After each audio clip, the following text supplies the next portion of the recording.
Rebonjour Amanda, nous revoilà ensemble pour cette deuxième petite partie de cette discussion autour de ton livre Calmer sa peine, 30 protocoles pour traverser le deuil et en sortir grandi.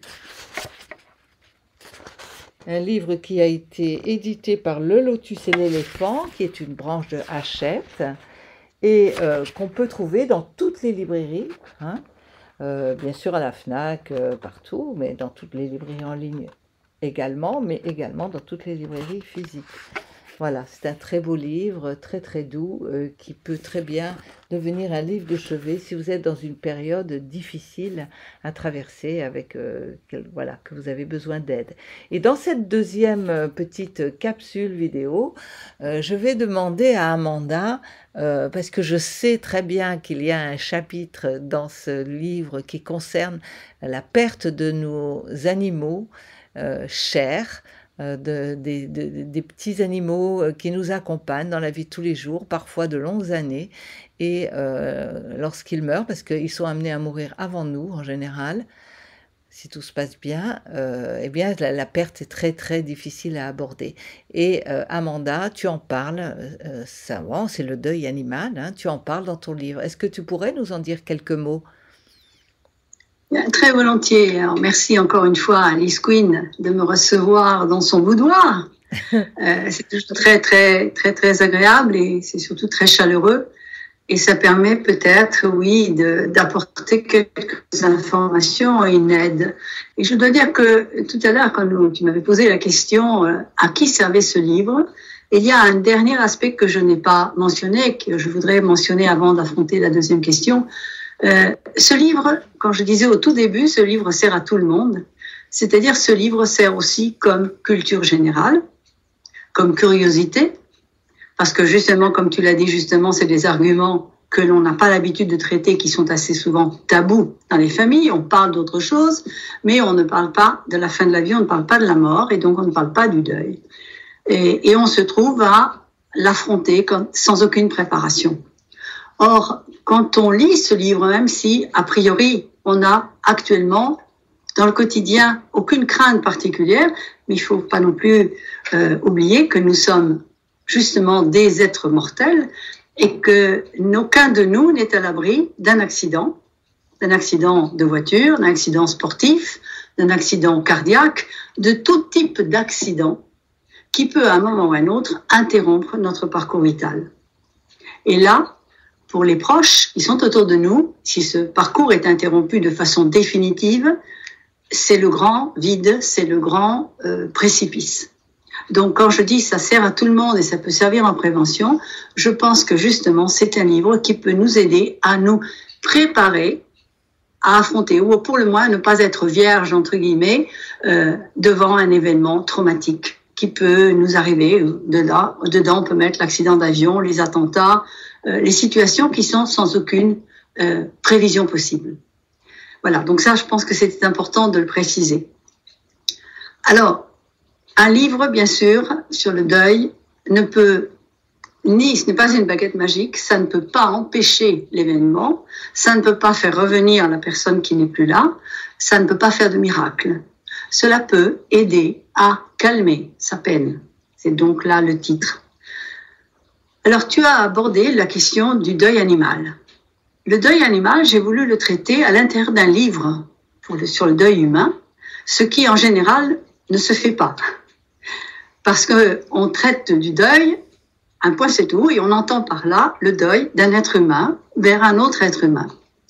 Mais le deuil animal, on peut le concevoir de deux façons. D'une part, le deuil que nous, êtres humains, nous éprouvons et nous devons élaborer, nous devons construire quand nous perdons cet être cher, qui est un animal avec lequel nous avons vécu un certain nombre d'années de notre vie et de la sienne. Mais ça peut aussi être le deuil de l'animal qui perd son humain. Et ça aussi, c'est un autre aspect que l'on oublie souvent. C'est-à-dire la personne âgée qui décède et puis son chien ou son chat est toujours là et la famille ne sait pas quoi faire, ne sait pas quoi en faire. Et ce sont souvent des animaux qui finissent dans les refuges, abandonnés avec une tristesse à l'intérieur d'eux-mêmes épouvantable. Donc c'est la raison pour laquelle j'ai voulu vraiment, parce que je crois que nous sommes nous sommes co-responsables les uns des autres. Nous sommes co-responsables, nous, envers les êtres humains, et nous sommes co-responsables envers les êtres animaux, comme nous sommes co-responsables de la nature, des minéraux, de notre planète. Et je crois que c'est quelque chose que parfois on oublie. Alors, je ne pourrais pas partir sur une conférence, je ne sais pas si tu as des questions particulières à poser sur ce sujet. Non, non, mais par contre, oui, sur le deuil animal, j'aimerais que tu nous donnes quelques indices, quelques pistes de protocole, justement, que tu suggères quand on perd quand on perd un animal, quand on perd son chat, quand on perd son chien. On peut perdre, il y a tellement d'animaux, oui. Vois-tu, le problème, c'est que souvent, on pense qu'il y a des animaux de série, comme dans le foot. Il y a la série A, la B, la C. Oui. Ensuite, tout dépend du rapport affectif qui a été créé. Ça peut être le chien, le chat, qui bien sûr vivent plus facilement à l'intérieur de notre maison. Mais il y a d'autres petits animaux. Il y a les lapins, il y a les canards, il y a les oies, il y a les oiseaux, il y a les hamsters. Qui font partie de la catégorie des petits animaux et avec lesquels il y a un lien d'attachement aussi fort qu'avec un animal qui a une dimension supérieure ou qui a peut-être un rapport qui apparaît beaucoup plus d'interaction avec l'être humain. Il y a le cheval aussi. Le cheval, il y a le cheval. Il y a cet animal qu'on ne peut pas avoir chez soi, dans sa maison ou dans son appartement, mais qui est aussi un des animaux qui a une profonde sensibilité. C'est peut-être aussi le cochon. Ça peut être aussi un veau que vous avez élevé, ça peut être un sanglier. Moi, j'ai eu des sangliers. Je peux vous dire que le rapport avec le sanglier est comme celui avec un chien ou un chat. C'est pareil. Donc, je ne veux pas parler trop longtemps sur chaque animal, mais ce que je veux dire, c'est qu'en fin de compte, chacun d'entre nous choisit le rapport et ce n'est pas l'animal de compagnie. C'est pas l'animal pour remplir les espaces vides. C'est un animal qui partage complètement notre vie. Il fait partie de la famille. Alors bien sûr, je dis à l'intérieur de ce livre, si vous avez un rapport utilitaire avec l'animal, c'est-à-dire que c'est un chien pour les troupeaux ou pour la chasse ou pour je ne sais quelle autre activité, bon, peut-être ce chapitre ne vous intéresse pas. Mais si vous avez un rapport de partage avec cet animal, alors oui, vous allez comprendre beaucoup de choses. Parce qu'au moment, en plus, par exemple, il ne faut pas oublier que pour un enfant, très souvent, la perte de son animal, c'est sa première expérience de deuil. C'est sa première expérience avec la mort, avec la fin de la vie, qui est définitive et irréversible. On sait que les enfants, ils jouent souvent à la mort, à la guerre. Pan, c'est toi qui es mort. Pan, maintenant c'est moi. Mais c'est un jeu et c'est réversible.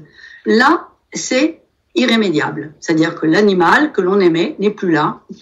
Et à ce moment-là, entre en jeu une série de rituels qui sont nécessaires, de comprendre, de pouvoir voir, de pouvoir toucher. Et c'est ce qu'il faut aussi faire comprendre aux adultes, qu'il ne faut pas escamoter ce moment. Alors, est-ce que ça fait partie de tes protocoles, ça?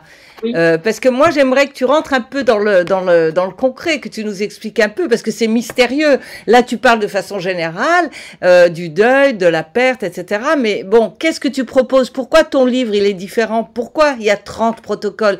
Et alors, quand on perd un animal, qu'est-ce que tu proposes? Alors, tu vas pas tous nous les dire, je sais qu'il y en a beaucoup, mais 2 ou 3 peut-être qui pourraient donner des pistes à des personnes qui nous écoutent là en ce moment. Bien sûr. Alors, la première chose, par exemple, c'est de pouvoir écrire une lettre à son animal. Écrire une lettre à son animal, parce que bien sûr, au moment où on perd son animal, où il est en train de mourir, donc la première chose que je recommande, c'est que quand l'animal, on sait qu'il va mourir, si c'est possible et qu'il faut pratiquer une euthanasie parce que il n'y a plus d'autres moyens, parce que l'animal souffre et qu'on ne sait plus quoi faire pour l'aider. Donc, je propose, quand on peut avoir un bon rapport avec un vétérinaire responsable, de pratiquer cette euthanasie à la maison, dans son cadre habituel. Et surtout d'être entouré. L'animal vous a tout donné toute sa vie et il a besoin à ce moment-là de recevoir de votre part tout l'amour que vous pouviez lui donner. Et quand j'entends parfois certaines personnes qui disent « Non, non, je ne veux pas le voir souffrir, je le laisse au vétérinaire », c'est un abandon total. L'animal va vous regarder jusqu'au dernier instant, il aura ses yeux dans les vôtres. C'est certain que c'est très difficile, c'est certain qu'il y a une émotion très forte, c'est certain qu'à ce moment-là, vous vous sentez complètement impuissante, mais c'est le dernier cadeau, le dernier don d'amour que vous pouvez faire à votre animal, c'est être présent. Donc ça, c'est certainement le plus grand des protocoles à appliquer. ensuite, je disais faire une lettre. C'est-à-dire faire une lettre, ça, quand on écrit, on est obligé à se concentrer sur ce que l'on pense, sur ce que l'on ressent à l'intérieur de soi. C'est pas la même chose. Et puis, de faire passer ce qui est mental, émotionnel et réciproquement. Voilà. Donc, alors, on peut commencer à écrire une lettre à cet animal, à lui. C'est lui écrire à lui, à votre chien, à votre chat, à votre cheval, et lui dire, voilà, on s'est connus dans telles conditions. Tu étais comme ci, tu étais comme ça, tu étais beau, tu étais magnifique, tu étais blessé, je t'ai soigné. Après, on a grandi ensemble. Après, tu as fait des bêtises. Tu te rappelles cette fois où tu as fait telle et telle chose. Donc, on reprend toute une histoire de vie. Et puis, de dire, je te demande pardon parce que un jour, je suis rentrée trop tard, ou un jour, j'étais énervée, je t'ai donné un coup de pied, ou je t'ai donné une baffe parce que tu avais fait pipi par terre, ou parce que tu avais mangé ma chaussure. Je suis désolée, je le regrette, je te demande pardon, mais j'étais tellement en colère. Voilà, une espèce d'examen de conscience aussi de certaines erreurs que l'on a faites dans le rapport à l'animal, comme on fait aussi avec nos enfants. Et puis, petit à petit, de lui dire, bon, maintenant, je te laisse partir, je vais beaucoup souffrir. Ton absence va être terriblement lourde pour moi parce que chaque fois que je vais revoir tes joujoux, tes jouets, ta laisse ou ta gamelle, etc. Pour toi, n'oublie pas que tu vas partir. Moi, je reste là, et tu es dans mon cœur. Donc, après, chacun l'écrit comme il veut. Moi, je mets des suggestions à l'intérieur de ça. Mais en fin de compte, on parle avec son cœur. Et le fait d'écrire, on va pleurer en même temps qu'on écrit, on va se rappeler, on va sourire, on va rire. Et après, on va lui dire, bon, maintenant, je te laisse partir et je te souhaite un bon voyage. Et si c'est possible, et si vraiment tu existes de l'autre côté du voile, eh bien, tu m'attendras et un jour, on se reverra. Parce qu'en fin de compte, on n'a rien à perdre, à espérer, à vouloir souhaiter se retrouver. C'est ce que nous voulons tous retrouver, les êtres que nous aimons quand ils s'en vont. Maintenant, une des choses aussi qui est importante, c'est par exemple, comme je vous racontais tout à l'heure dans l'épisode précédent, c'est faire quelque chose, un acte concret. C'est ce que font les peuples premiers. Moi, j'ai beaucoup travaillé avec des chamans, avec des vieux sages ou des vieilles sages, c'est-à-dire que ce sont des hommes ou des femmes, quels que soient les univers, que ce soit en Asie ou en Amérique latine, ou en Afrique, ce sont des personnes qui ont acquis la sagesse de leur peuple, mais la sagesse aussi de leur nature, là où ils vivent, qui sont en rapport donc avec leur environnement, mais dans un respect mutuel. Et par exemple, le fait de planter un arbre, c'est ce j'avais proposé dans l'intérieur de ce protocole, eh bien, c'est important parce qu'on peut planter un arbre, on peut comme identifier la personne que l'on a perdue avec cet arbre. L'arbre, il a des racines qui donc relient le cœur de la planète Terre. Et avec ses branches, il est connecté avec le ciel, avec le cosmos. Donc c'est ce passage de l'énergie vitale qui passe entre le ciel et la profondeur de la terre, et nous sommes devant cet arbre et nous pouvons toucher ce tronc et nous pouvons appuyer notre tête sur ce tronc et exprimer nos pensées, nos sentiments, nos émotions.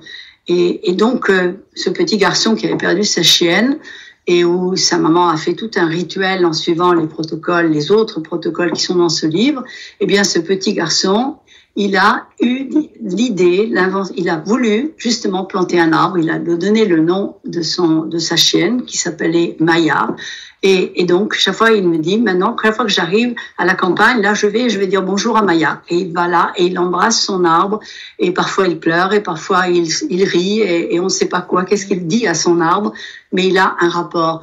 Et sa maman m'a dit que ça l'avait beaucoup aidé à élaborer cette perte. Bien sûr, j'imagine. Alors, je me dis aussi, pendant que tu parles, qu'on peut très bien le faire des années après aussi. Si on ne l'a pas fait au moment, si on n'a pas pensé, mais qu'on pense toujours à quelqu'un d'ailleurs aussi, à quelqu'un ou à un animal qu'on a eu et qui nous manque ou auquel on pense régulièrement, ben, pourquoi ne pas le faire des années après? Je plante un arbre et voilà, et il s'appellera comme ça et ça sera l'arbre de mon chat ou voilà, pourquoi pas. Absolument. Et de la même façon, je crois aussi que il est très important, c'est de la part des adultes, de ne pas escamoter la douleur que l'enfant éprouve. Il faut savoir accueillir la douleur de l'enfant. Parce que si on banalise, l'enfant fait une espèce de règle d'équation. Il dit, si on banalise pour mon petit oiseau ou pour mon poisson rouge, ben on banalisera aussi pour moi ou on banalisera pour un être humain. Le rapport, c'est un rapport comparatif. Oui. Donc, l'enfant calque son comportement sur le comportement des adultes. Et puis, il ne comprendra peut-être pas, excuse-moi de t'interrompre, mais pourquoi lui ressent quelque chose de si fort et pourquoi on essaye d'amoindrir ce qu'il ressent. Alors, il se sentira peut-être un peu lui-même d'évaluer dans ses propres sentiments, dans ses émotions. Et nous-mêmes, on se le fait, je dirais, en permanence parce que on vit dans un environnement où bien souvent, si on croise quelqu'un, ah bon, comment tu vas? Ça va bien, mais j'ai perdu mon chat. Ah bon, voilà, c'est qu'un animal, oh tu vois, c'est pas grave, bon, voilà. Et donc, on dit souvent, tu en reprendras un autre. Oui, tu en reprendras un autre, voilà. Donc, je crois que effectivement, il faut. Alors après, il y a des gens qui ressentent plus ou moins fortement aussi. On n'est pas obligé non plus d'être entièrement déchiré parce qu'on a perdu un animal ou même un être humain. Enfin bon, après, chacun a son degré d'aborder le deuil et la perte. Mais il faut perdre l'habitude, en tout cas, d'amoindrir ce qu'on ressent.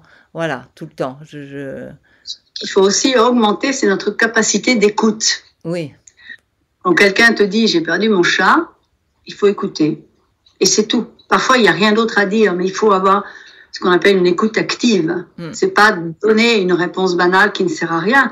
Et par exemple, moi j'ai vu souvent, par exemple, des parents, il y avait un poisson rouge qui était mort, ils ont pris le poisson, ils l'ont jeté, ils ont été acheter un poisson, ils ont remis le poisson. Mais l'enfant n'est pas dupe. L'enfant a tout de suite compris que c'était pas son poisson. Et alors, qu'est-ce qui se passe dans une relation comme ça?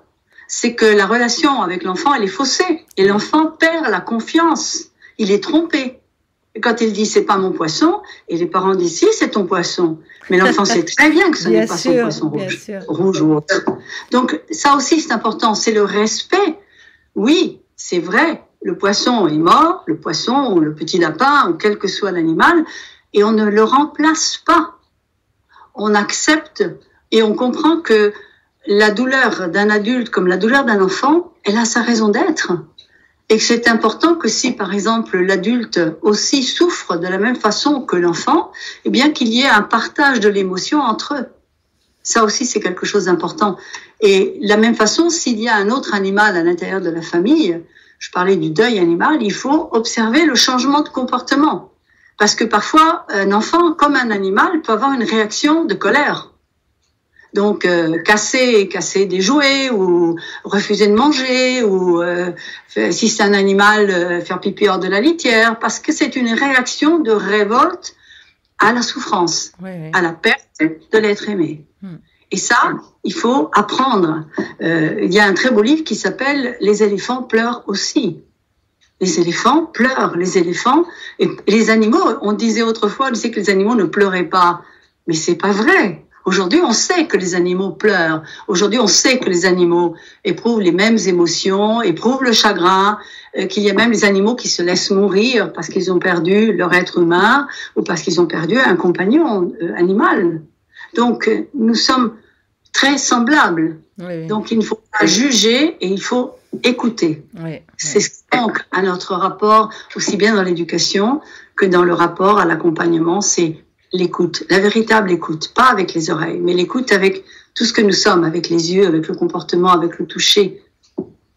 Merci beaucoup Amanda. On va arrêter cette petite capsule-là sur le deuil animal. C'est vraiment, je te remercie profondément d'avoir rajouté ce chapitre dans ton livre sur le deuil, parce que je pense que c'est très, très, très important et vraiment, c'est formidable. Moi, ce chapitre m'a beaucoup touchée. Alors donc, je te dis au revoir et puis on va se retrouver dans quelques minutes pour une autre question qui me tient à cœur aussi. Avec plaisir.